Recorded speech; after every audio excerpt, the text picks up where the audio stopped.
गोजा सतुरो सील हो चुका है, शिबुया तबाह हो चुका है और जुजुत्सु सोसाइटी का बैलेंस कम्प्लीटली टूट चुका है। लेकिन दोस्तों, सीजन 3 की शुरुआत सिर्फ एक्शन से नहीं होती। ये शुरुआत होती है पॉलिटिक्स, बेट्रियल और पावर स्ट्रगल से। और इंटरेस्टिंग बात यह है कि इस बार सिर्फ कर्सिस ही डेंजर में नहीं है, इंसान भी एक दूसरे के दुश्मन बन चुके हैं। Hello guys, welcome back to the channel. अगर आप जुजुत्सु काइसेन की हिडन डिटेल्स, मांगा लॉर और डीप एक्सप्लेनेशन पसंद करते हो तो चैनल को सब्सक्राइब करना मत भूलना। आज हम बात करेंगे सीजन 3 का ओपनिंग सेटअप की और समझेंगे कि शिबुया इंसिडेंट के बाद दुनिया इतनी ड्रामेटिकली क्यों बदल गई। शिबुया इंसिडेंट सिर्फ एक बैटल नहीं थी, ये पूरी जुजुत्सु सोसाइटी के लिए एक टर्निंग पॉइंट था। पहले लोगों को लगता था कि जुजुत्सु सोर्सरर्स हमेशा सिचुएशन को कंट्रोल कर लेंगे, लेकिन शिबुया ने साबित कर दिया कि अगर स्ट्रॉन्गेस्ट सोर्सरर भी बैटलफील्ड से हटा दिए जाएं तो सिस्टम कितनी जल्दी कोलैप्स हो जाता है। गोजो के सील होने के बाद सिर्फ एक पावरफुल फाइटर नहीं गया, बल्कि वो बैलेंस ही खत्म हो गया जो सालों से जुजुत्सु वर्ल्ड को स्टेबल रखे हुए था। बहुत से डिसीजंस जो पहले कभी पॉसिबल नहीं थे अब बिना किसी ऑपोजिशन के लिए जा सकते हैं। इसी वजह से हायर अप्स का कॉन्फिडेंस अचानक बढ़ जाता है। उन्हें लगता है कि अब वो पूरी सोसाइटी को अपनी मर्जी से कंट्रोल कर सकते हैं और इसी पॉलिटिकल एनवायरनमेंट में यूजी इतादोरी जैसे लोग सबसे आसान टारगेट बन जाते हैं। यूजी ऑलरेडी गिल्ड के प्रेशर में है, उसने अपनी मर्जी से कुछ नहीं किया था, लेकिन सगुना के थ्रू हुई डिस्ट्रक्शन का बोझ वो खुद पर लेता है।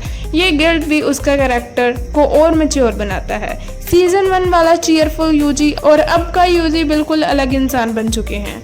लेकिन इस पूरी सिचुएशन एक और एंगल है जिसके बारे में कम लोग बात करते हैं। जब सबकी नज़र यूजी पर है तब बैकग्राउंड में कुछ और लोग अपनी पॉलिटिकल चालें चल रहे होते हैं।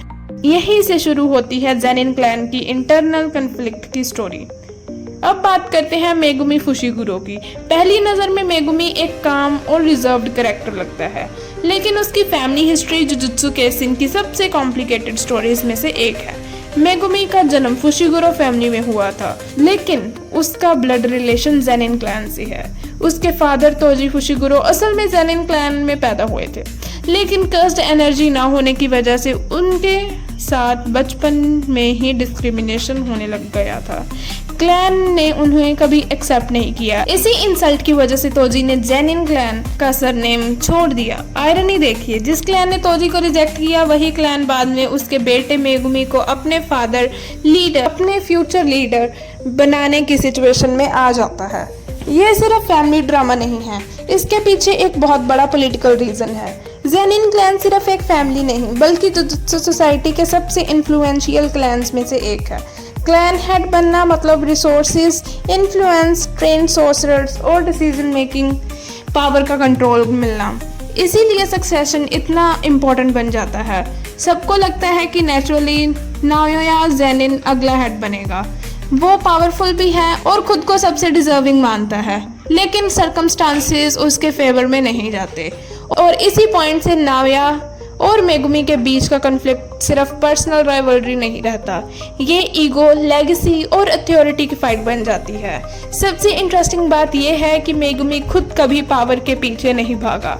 उसकी पर्सनालिटी ही ऐसी है कि उसके लिए लोग और उनकी सेफ्टी ज़्यादा इम्पोर्टेंट है। इसी वजह से उसका कैरेक्टर नाओया से बिल्कुल अपोजिट लगता है।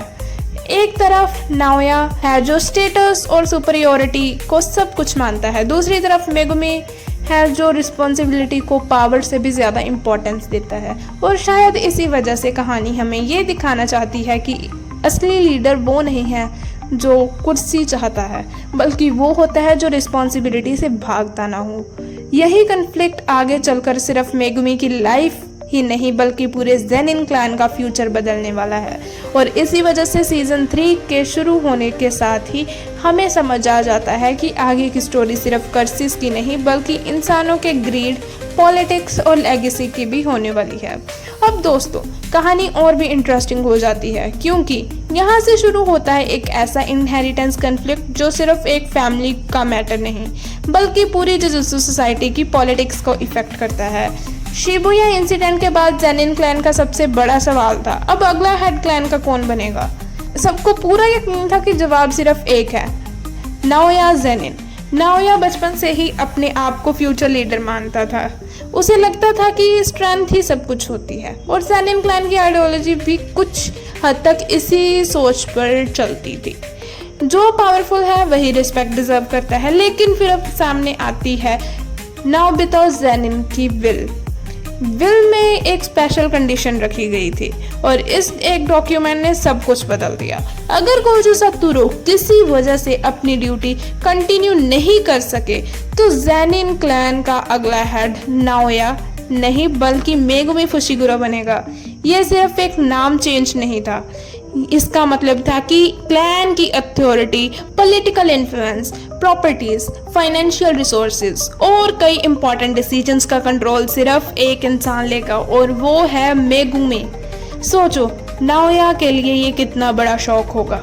जिस लड़के को वो क्लैन का हिस्सा भी प्रॉपर्ली नहीं मानता था वही उसे सब कुछ इनहेरिट करने वाला था। इसी मोमेंट से नाओया की जेलसी और भी डेंजरस बन जाती है। लेकिन दोस्तों यहाँ एक हिडन डिटेल भी है। नाओबितो ने मेगुमी को सिर्फ तोजी का बेटा होने की वजह से चूज नहीं किया था। मेगुमी के पास 10 शैडोज टेक्निक है। ये टेक्निक ज़ेनिन क्लैन की सबसे लेजेंडरी इनहेरिटेड टेक्निक्स में से एक मानी जाती है। हिस्ट्री में कई पावरफुल सोर्सरर्स इसी टेक्निक के यूजर्स बने रहे। यानी नाओबितो को लगता था कि फ्यूचर में क्लैन को लीड करने के लिए इंसान को ईगो नहीं बल्कि टैलेंट और पोटेंशियल जरूरी है और इसी वजह से मेगुमी उनके लिए बेटर चॉइस था। नाओया के पर्सपेक्टिव से देखा जाए तो उसे लगता है कि मेगुमी ने उसका हक छीन लिया है, लेकिन न्यूट्रल पॉइंट ऑफ व्यू से देखने से लगता है कि ये डिसीजन फ्यूचर को देखकर लिया गया था। इसलिए नाओया का गुस्सा सिर्फ प्रॉपर्टी के लिए नहीं है, उसका ईगो हर्ट हुआ है। उसे लगता है कि पूरी जिंदगी की मेहनत और उसका स्टेटस एक ही डिसीजन में खत्म हो गया और यहीं से ज़ेनिन क्लैन के अंदर एक साइलेंट सिविल वॉर शुरू हो जाती है। अगर हम इस पूरे कन्फ्लिक्ट को ध्यान से देखें तो गेगे अकुतामी सिर्फ एक फैमिली डिस्प्यूट नहीं दिखा रहे, वो हमें पावर और लेगेसी के बीच में डिफरेंस समझा रहे हैं।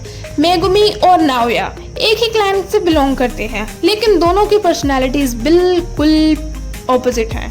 नाओया के लिए लीडरशिप का मतलब है अथॉरिटी, मेगुमी के लिए लीडरशिप का मतलब है रिस्पॉन्सिबिलिटी। इसी कॉन्ट्रास्ट की वजह से दोनों कैरेक्टर्स एक दूसरे के परफेक्ट ऑपोजिट बन जाते हैं। एक और हिडन डिटेल नोटिस करने वाली है, मेगुमी ने कभी भी ज़ेनिन क्लैन का हेड बनने की डिमांड नहीं की। उसकी प्रायोरिटी हमेशा सुमुकी और उसके क्लोज लोग रहे हैं। ये दिखाता है कि असली स्ट्रेंथ सिर्फ पावरफुल टेक्निक से नहीं आती, कैरेक्टर भी उतना ही इम्पोर्टेंट होता है और शायद इसी वजह से नाओबितो ने उस पर ट्रस्ट किया।